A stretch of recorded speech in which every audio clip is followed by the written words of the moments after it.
Yeah, they had to. I was standing back there. I really think Coach Marco has the best dance move. Only because I'm standing back here. The pom-poms in his hand? Oh, the pom-poms, then you should see him. It's, Anybody else see the box score? Am I good?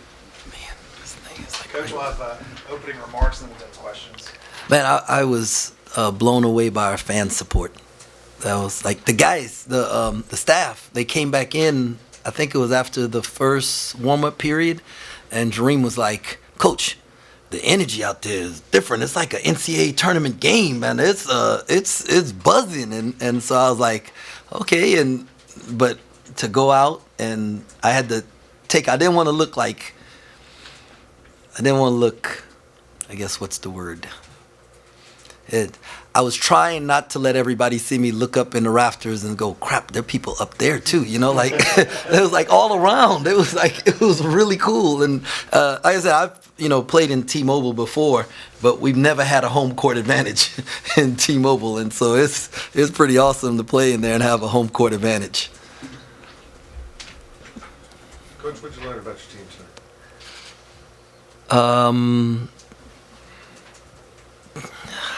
Yeah, I always ask that question. Like our guys, we got some competitors, right? And they want to win, And I think every day we're getting our care factor is growing. That we care more about winning than we care about individual stats and stuff. And I mean, Desi Seals he played great defense. I don't think he played his best game statistically, but the energy and effort and the contributions that he made out there, we can't do it without him, right? And David Gasson wasn't really great. He scored 3 points, but he had 11 rebounds, right? And not 11, he had 8 rebounds. That's a season high, right? But his ball screen roll, his rim runs, all the things that he did, those things are valuable, right? And so I know it was Quan and Keontae up here, but they'll be the first to tell you, Keontae gets the wide open 3 in the corner in the first half because David rim ran, right, out of the roll, and we was able to hit him for a wide open 3. If he doesn't do that, so everybody is doing their part. And I'm really proud of that. And there are a couple guys, I think, as we go along, if we can get them to just get a little bit more and a little bit more buy-in, right, we can have a deeper rotation than we have right now, and we're going to need it for the Big 12. But I love the dudes. They're fun to coach, and they're fun to watch them compete out there. What did you do against Walker? You really shut him down. It seemed like you didn't give him a lot of easy looks, especially in the first half. Yeah, we just tried to, when a player like Walker, right, you don't, stop him, okay? You try to limit his touches. And, I don't know if y'all watched the Purdue game and the Creighton game, but, man, in the Creighton game, he looked like a man among boys, and he just kept getting touches in areas that he could go make something happen. So our job was to limit his touches, and the less times he touched the ball, the better for us. And then when he touched it, people think of Fred Hoiberg in Nebraska, and they think of three-point shooting, right? But they're really a paint team. And so our thing was keep the ball out the paint. They had more paint points than we did. For a while they were ahead, then we evened it up, and then they took the lead in paint points. But that's they want to live in the paint, both with Walker and Grizel. I don't know if I said his name correctly, number 5. Those guys, they do a great job of getting them in position where they can attack the paint and draw attention and then make plays for people. And so we just made his touches hard and then tried to put him in a crowd and rather than give him space. You called the timeout when Nebraska cut your guys' lead to about 9 points, and Napon came out of it and hit that 3 in the corner. Can you talk me through what went through that set? Yeah, it was exactly the way we drew it up. We said the ball's going to go here, it's going to go there, and then it's going to get to him, and he's going to shoot it. And I should have called a timeout probably, 2 plays earlier rather than allowing them to be on I think it was like a 10-0 run that they were on, and I didn't. And so when we called it, we just settled them down and said, hey, let's just get some ball movement. Let's make the right people tag, and then Let's let the open guys shoot the shot. I really didn't want a three. I was hoping to get a paint touch and a bucket, but that's what was available, and he had. He works at it, so he stepped up and drilled the shot. It was like one of 4 late shot clock situations where you guys succeeded, converted. How do you simulate that in practice? Well, we try not to panic, right? We do some stuff where it's 10 seconds on the clock, and we work on termination stuff. But it's like with everything that we do, we just try to have poise at the end of the shot clock, because there's always time, And early on, man, our guys 10 seconds to be on the shot clock, and they'd be jacking the ball up in practice, and it's like, dude, do you realize how much we can do with 10 seconds on the clock? And now they're figuring out they can do a lot with 4 seconds on the clock. And I think somebody told me a stat, some of that we're from 12 to 7 seconds on the shot clock, we're like in the top 1% in the country on execution, and that's pretty good. I don't know where the stat came, but they showed it to me. So, but we're pretty good in late shot clock situations. You guys had 5 dunks in the first half, and we're getting out of transition. I don't get extra points for slamming it like that, but is that a sign of when your offense is humming, when they were able to do that? Yeah, the energy. I mean, like they're really a team that doesn't allow paint. That's their defense is built to keep you out the paint, and if we can get to the rim and get dunks, that means some good things that happen in offense. Either they're out of position or we're causing turnovers. So, and then the crowd gets flying, and those dudes get to flying around, and they have a little more energy, on defense. And so that's when that ball goes through the hole, whether it's dunks or threes, the guys, it just fires them up. How helpful was it to get some early threes to maybe create a little? No, yeah, that was big, because I think. I don't know this for a fact, but just watching them, they're probably a team that wants you to shoot 30 threes, 35 threes a game, because they don't, for the most part, college kids don't shoot well from 3.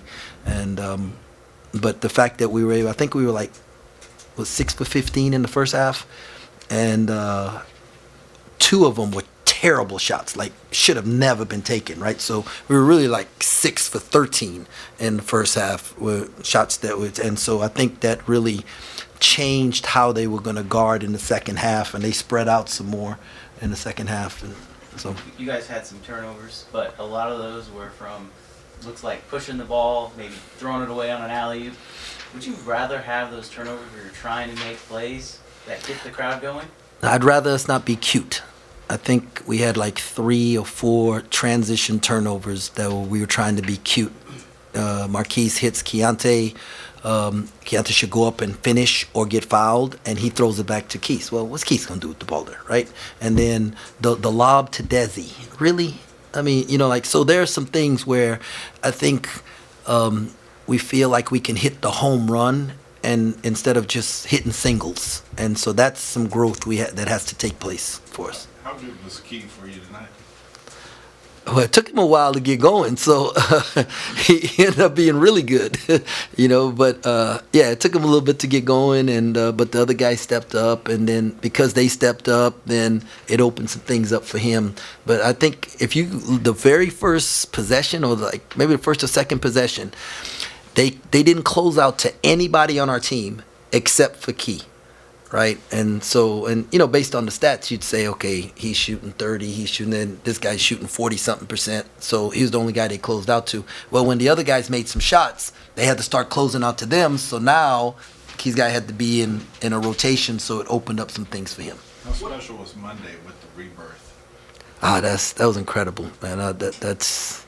I love the whole concept of it. That it's a celebration of life for him. The guys, Coach Ream and his wife. Coach Ream's wife makes the best desserts, by the way. Whew. And so she made a cake, and they cooked a meal for him, and we got the video. How about Cam's video? I don't know if y'all saw the whole thing, but it'll make you cry, right? And his mom talks on it, and his trainer from Florida talks on it. It was incredible, and Cam in our video department, man, he gets a big thumbs up because he's been unbelievable with those. Coach, speaking of energy, should we expect to see more from you in post game? And in days and weeks to come? Are you going to dance some more? Was I dancing? I'm not sure. Wabash, Cannonball. Oh, well, just look at the students. Like, I mean, they're on Christmas break, right? And that student section was incredible. I mean, I mean, how do you not dance for that, right? And our fans, the energy, I mean, in that building, it's wonderful. I'm blown away. This is so much fun. I mean, I know at some point in time this thing's got to like level off. That's what they say. But for right now, it's pretty darn good. How much, you're an incremental improvement kind of coach. Mm-hmm. Even though you won at the Cayman Islands, how much better is your team now? Well, a lot better.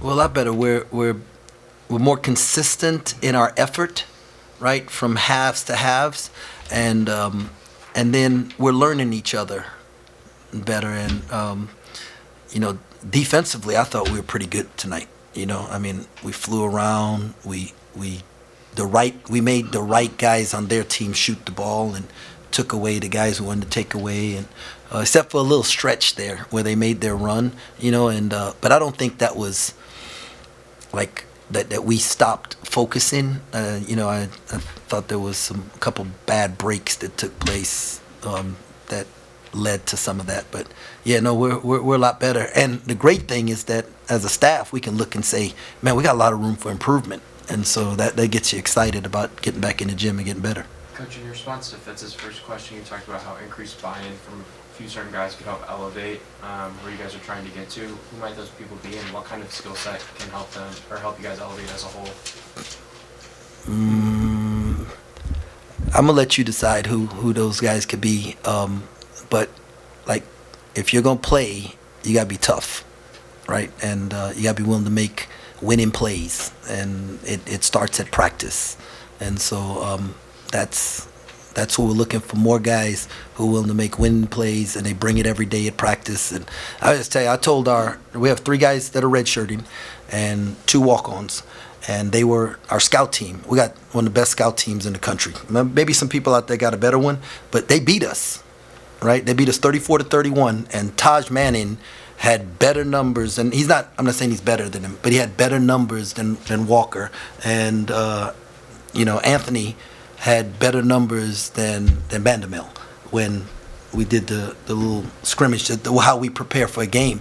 And because of their effort and execution in practice, it prepared the other guys to be ready. And that's what I'm talking about, like just everybody willing to do what they can to help us win.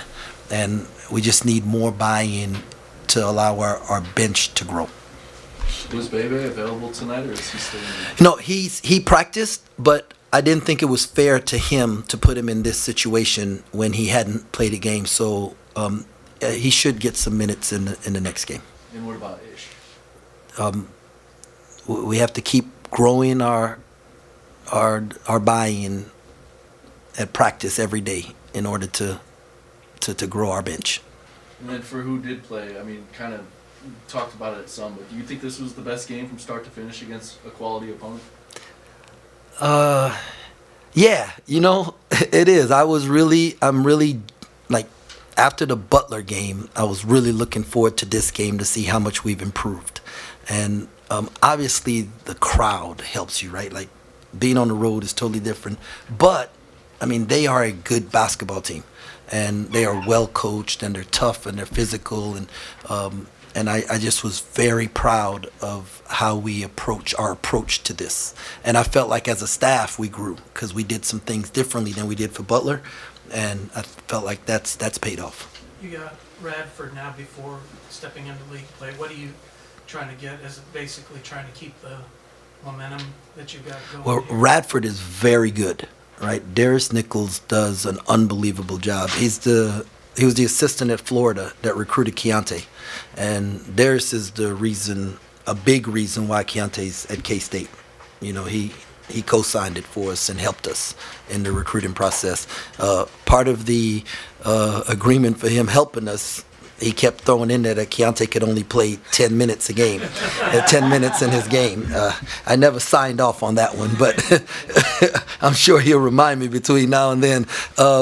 But no, they've been playing great. They've been in a bunch of close games against really good teams, and they're going to come in. And so our focus is to make sure that our guys don't go home before we play that game. All right. And so everybody's going to have Christmas. The difference between Christmas and a Merry Christmas is a win. And so that's what we're going to be locked in on. Another rebirth question, just how grateful are you that you got Keontae on this team and that you're able to see him play again? I'm very thankful that Keontae's getting to play again, you know, and I'm very humbled that him and his family trust our staff to be the staff that he plays for and with. And I'm not his parents, but I know that, you know, I understand that every time he steps on that court, you know, that there's a risk factor for every guy, right? Just like every time my kids get in a car, there's a risk factor. But the fact that he was willing to get in the car with us and say, look, Coach, I'm going to trust you, I'm going to trust y'all, and the faith that he has, his own personal faith, that allows him to go out there and play. And he plays with a freedom, and he does it so effortless. Like, it looks effortless. He actually asked for a sub. He's like, hey, I need a sub. And before I could sub him out, he hit a 3 from the corner, right? And so, like, yeah, you know, but I mean, so, yeah, he's such a terrific kid, though, right? Like, I mean, there are some guys who are really good players, but they ain't fun to be around. Like, this dude, like, his teammates love him. Everybody that comes in contact with him loves him. I mean, he's the kind of young man you want representing your program, your university, your community. Thank you, guys. Appreciate it. We're good. Coach. Hey, thank y'all. Merry Christmas. See you. Well.